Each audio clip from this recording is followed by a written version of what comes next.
સુરતથી જ્યાં MLA Kunvarji હળપતિનો viral ઓડિયોનો મામલો, જેમાં કુંવરજી હળપતિએ ગાળાગાળી કર્યાનો લાગ્યો હતો આરોપ। આ મામલે કુંવરજી હળપતિએ પ્રતિક્રિયા પણ આપી છે। વિડીયો એડિટ કરીને વાયરલ કરવામાં આવ્યો। આ દાવો છે કુંવરજી હળપતિનો। જમીન સંપાદન મામલે ખેડૂત સાથેની ઓડિયો ક્લિપ થઈ હતી વાયરલ।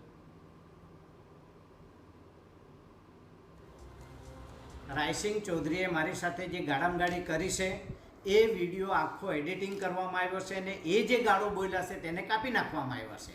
માત્ર ને માત્ર મને આગળ મારી કારકિર્દીને નુકસાન કરવા માટે એમણે આગળ ધરીને એ વિડીયો બનાવ્યો છે।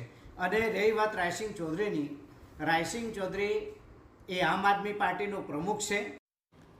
આ મામલે અસરગ્રસ્ત ખેડૂતો પણ ધારાસભ્યના સમર્થનમાં આવ્યા અને ધારાસભ્ય કુંવરજી હળપતિની વાતને સમર્થન આપ્યું અને આમ આદમી પાર્ટીના પ્રમુખે ખોટી રીતે ઓડિયો બનાવી વાયરલ કર્યો હોવાનું કહ્યું હતું।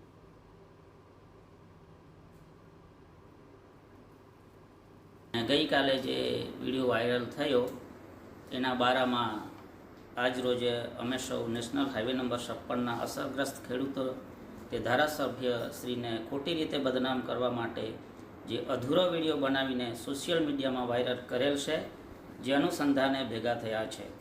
અમે સૌ ખેડૂતોએ જ્યારે સાહેબને નેશનલ નંબર 56 બાબતે જે રજૂઆત કરી છે તે શાંતિપૂર્વક ધારાસભ્યશ્રીએ સાંભળી છે।